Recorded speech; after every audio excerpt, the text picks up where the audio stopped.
Si vous avez déjà marché sur un Lego, vous savez que c'est l'une des pires douleurs qu'un être humain puisse endurer. Et si vous trouvez cette phrase excessive, c'est que vous n'avez jamais marché sur un Lego. Ce phénomène est d'ailleurs pris extrêmement au sérieux et des études ont même été réalisées pour essayer de comprendre comment un si petit objet peut-il causer une si grande souffrance. Et suite à de nombreuses recherches, il se trouve que 3 raisons principales ont été mises en évidence. Dans un premier temps, la fragilité du corps humain, et plus précisément de la plante des pieds. C'est une zone contenant beaucoup de nerfs, la rendant particulièrement sensible aux agressions extérieures, y compris à celle de ce petit prédateur en plastique. Ensuite, le poids de l'individu est aussi un facteur de souffrance. Puisque le poids du corps repose sur nos pieds, quand on marche sur un Lego, le poids est transféré sur l'objet. Par conséquent, plus la victime est lourde et plus la forme sournoise de cet objet sera imprimée sous son pied. Et enfin, la résistance exceptionnelle d'une brique de Lego. C'est simple, il faudrait en empiler 375 000 les unes sur les autres pour que la première soit abîmée. Donc quand vous marchez sur un Lego, ce dernier ne se déforme pas d'un iota, contrairement à votre talon. Mais au risque de vous surprendre, à chaque fois que quelqu'un se fait mal en marchant sur une brique colorée, c'est un peu une petite victoire pour Ole Kirk Christiansen, le fondateur de la marque Lego. Car pour lui, construire des jouets résistants et de qualité a toujours été une des priorités de l'entreprise. Que ce soit à leur début, en 1932, lorsqu'ils choisissaient minutieusement le bois et la peinture de leurs petits canards à roulettes, qui furent d'ailleurs les tout premiers jouets de la marque, que ce soit des années plus tard, en 1960, lorsqu'ils abandonnèrent les jouets en bois pour le plastique à cause d'un énième incendie, véritable tournant dans l'histoire de Lego, ou alors que ce soit en 2014, après avoir respecté leur standard qualité pendant presque un siècle, lorsqu'ils devinrent la marque de jouets la plus vendue du monde, et ils le sont d'ailleurs toujours aujourd'hui. Cependant, son obsession pour la qualité n'est pas le seul facteur qui a propulsé Lego au sommet de l'industrie du jouet. Non, chez Lego, la qualité n'existe que pour être au service de la créativité. Car au final, c'est ça la véritable raison d'être des jouets Lego. Stimuler la créativité, éveiller votre imagination, et pour les plus jeunes, apprendre en s'amusant. Et tout ça grâce au jouet le plus simple du monde. Les Lego, c'est pas une merveille de technologie. Non, c'est juste des briques de couleur, dont la seule et unique fonction est d'être empilées les unes sur les autres. On te donne des carrés, des rectangles, des lignes, etc. Et avec toutes ces formes, libre à toi de suivre une notice et de construire le château de Poudlard, ou alors de laisser libre cours à ton imagination et de construire ce que tu veux, du plus petit assemblage de briques à des bâtisses dignes des plus grands architectes.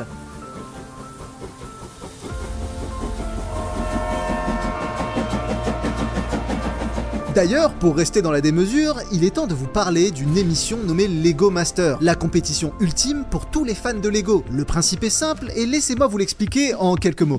8 binômes de candidats s'affrontent dans différentes épreuves et à chaque fois, il y a un thème différent. Des fois, ils doivent construire des tours, des fois, ils doivent construire des voitures, des fois, ils doivent construire des scènes de films. Et souvent, ils éclatent les constructions à la fin de l'épreuve.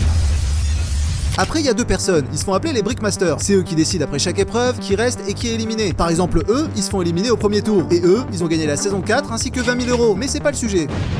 La personne qui nous intéresse aujourd'hui, c'est lui. Il s'appelle David Aguilar, il a 24 ans, il a une particularité physique et il a participé à la première saison de Lego Master France. Et comme son histoire est particulièrement atypique, on va vous la raconter. Mais pour mieux la comprendre, il faut revenir au point de départ. Mais avant de vous parler de David Aguilar, notre héros du jour, laissez-nous vous parler de CyberGhost VPN, votre héros de tous les jours. C'est simple, CyberGhost VPN a de nombreux super pouvoirs à mettre à votre disposition. Déjà, il a le pouvoir de te téléporter virtuellement dans tous les pays du monde. Un jour en Allemagne, un jour au Brésil, un jour au Japon, c'est toi qui choisis. Ce qui te débloque l'accès à des contenus géo-restreints de plus de 35 services de streaming, comme les catalogues Netflix, Amazon Prime, Disney+, des autres pays. Ensuite, CyberGhost VPN a aussi le pouvoir de te faire économiser de l'argent. Et oui, la plupart de tes abonnements ou autres dépenses coûtent plus cher en France. Donc si tu changes ton IP pour celui de la Turquie par exemple, ton abonnement Spotify passera de 11 € à seulement 1 €. C'est 11 fois moins cher. Ce qui, soit dit en passant, rembourse très vite ton abonnement. De plus, CyberGhost VPN a aussi le pouvoir de se multicloner. Un seul abonnement peut te permettre de sécuriser 7 appareils simultanément. Facile à utiliser sur Windows, macOS, Android, iOS et même sur vos Smart TV et consoles. Il protégera donc héroïquement toute ta famille. CyberGhost VPN a aussi le pouvoir de te rendre invisible sur internet et ainsi protéger tes données personnelles de tous les super méchants hackers, même sur les réseaux publics. Cette chaîne YouTube a elle-même été hackée dans le passé et je peux vous dire que si j'avais utilisé CyberGhost VPN à ce moment-là, eh ben ça serait pas arrivé. Mais non, on préfère toujours attendre que le drame arrive avant de réagir, alors qu'il serait si simple de se protéger dès aujourd'hui, en cliquant par exemple sur notre lien en description pour ainsi profiter d'une offre exclusive à seulement 2 € et 3 minuscules centimes par mois, ainsi que 4 mois gratuits. Donc laisse CyberGhost VPN te protéger et rejoins 38 millions d'utilisateurs satisfaits. Et si au final ça ne vous convient pas, il y a une garantie satisfait ou remboursé de 45 jours. Voilà, maintenant que cela est dit, il est temps de retourner à David Aguilar et à son point de départ. On dit souvent que de la contrainte naît la créativité. Et s'il y a bien quelque chose de contraignant, c'est de n'avoir qu'un seul bras. Et en partant de ce constat, laissez-moi vous présenter David Aguilar, qui est atteint du syndrome de Poland, une malformation génétique rare qui touche une personne sur 30 000 chaque année dans le monde. Cette dernière a affecté le développement du bras droit de David, le privant par la même occasion du luxe d'avoir un avant-bras. Car oui, c'est un luxe, et quand on possède l'intégralité de ses membres, on ne se rend pas forcément compte à quel point chacun d'entre eux est précieux. Et à cause de cette malformation, ses premières années sur Terre furent difficiles, car tout le monde sait que les enfants peuvent être cruels, avec ce qu'ils jugent être différents. Et sa particularité physique ne passait clairement pas inaperçue aux yeux de ses camarades, qui ne se privaient pas de le lui faire remarquer. Mais à l'âge de 5 ans, David découvrit les Lego, et il tomba immédiatement sous le charme, se prenant rapidement de passion pour ces petites briques colorées, qui deviendront au fil des années un refuge aux moqueries du monde extérieur. Alors au départ, en suivant les notices et les différents schémas, il construisit ses premières voitures, ses premiers avions, ses premières maisons, comme un enfant qui découvre le bonheur que procure la création. Et rapidement, de brique en brique, il développa une certaine aisance en la matière, suffisamment pour commencer à penser hors de la boîte et à construire ses premières créations originales. À tel point qu'à seulement 9 ans, alors qu'il était allongé sur son lit à observer l'une de ses premières créations, un hélicoptère en Lego, David eut une idée particulièrement ingénieuse. Transformer cet hélicoptère, qui prenait la poussière en haut d'une étagère, en bras droit, ou du moins en prothèse pour ce dernier. Une idée qui, on va pas se mentir, serait restée à l'état d'embryon dans la tête de la plupart des gens, mais pas dans celle de David. Il se mit alors au travail, et quelques heures plus tard, la magie avait opéré. L'hélicoptère avait disparu, et sa première prothèse créée entièrement à base de Lego l'avait remplacé.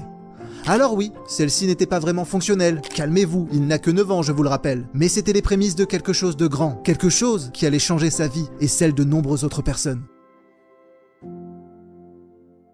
La première prothèse de David était le fruit de l'imagination d'un enfant. Mais un enfant, ça finit par grandir, et ça finit par se faire rattraper par la dure réalité de la vie. Une prothèse en Lego? Réellement? On est dans la vraie vie, gamin, y a pas de place pour tes idées farfelues. Voilà le genre de phrases qui peuvent réduire des rêves à néant. Et pourtant, David n'a rien lâché, et au fur et à mesure des années qui ont suivi, il n'a pas cessé d'aiguiser ses capacités, en enchaînant des constructions toutes plus folles les unes que les autres. Et 9 ans plus tard, à l'âge de 18 ans, David créa une nouvelle prothèse en Lego. Mais cette fois-ci, ce n'était plus un jouet, non. Il venait de créer la première prothèse en Lego entièrement fonctionnelle du monde.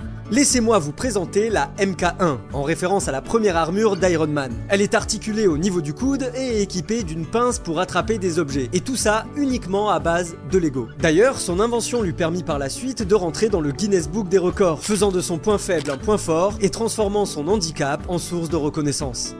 Rapidement, David eut l'idée de créer sa chaîne YouTube, qu'il nomma Han Solo, afin de raconter son parcours et de présenter sa prothèse. Cette dernière ne passa clairement pas inaperçue et attira l'attention de nombreux médias, comme Brut ou Combini, qui donnèrent beaucoup plus de visibilité à son incroyable histoire. Et après ça, tout s'enchaîne. Il est invité par la NASA pour participer à un débat sur l'innovation, par Lego pour travailler sur différents projets, et pour la première fois, il va même faire profiter une autre personne de son invention. Ce dernier s'appelle Beknur, il avait 8 ans à ce moment-là, et il est atteint du même handicap que David. Sauf que pour lui, cela concerne les deux bras. Et comme il est trop petit, il ne peut pas porter de prothèses traditionnelles, car elles sont trop lourdes pour sa colonne vertébrale. Ayant entendu parler de David, les parents de Beknur décident alors de le contacter, pour voir s'il peut faire quelque chose pour leur enfant. Et David, il accepte le défi. Et quelques mois plus tard, après avoir fait le voyage de Strasbourg jusqu'en Andorre, le jeune Beknur put pour la première fois attraper un objet.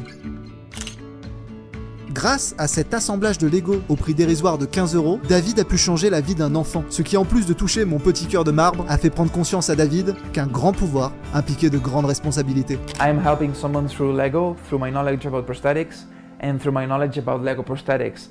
And I feel like that's a huge thing and I want to keep doing it for life.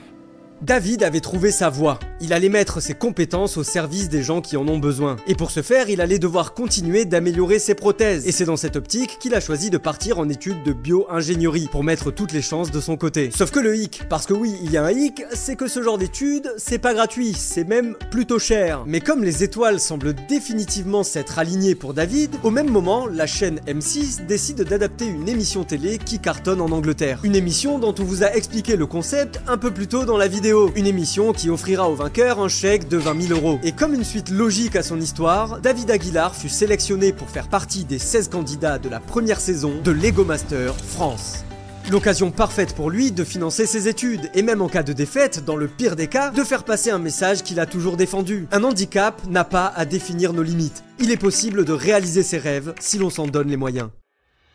20 décembre 2020, la compétition Lego Master est lancée. David Aguilar est en équipe avec Sébastien Mauvais et ensemble ils forment le binôme surnommé le technicien et le créatif. Face à eux, 7 autres binômes, comme notamment Marguerite et Renaud, alias les artistes déjantés, Guillaume et Loïc, les geeks de la brique, ou encore Alban et Xavier, les papas belges. Et tous ensemble, en tant que joyeux adversaires, ils vont devoir s'affronter dans une série d'épreuves diverses et variées, suite auxquelles, je vous le rappelle, les binômes jugés les moins bons seront éliminés et sombreront dans l'oubli, jusqu'à ce qu'il n'en reste qu'un, le seul duo digne de remporter Lego Master.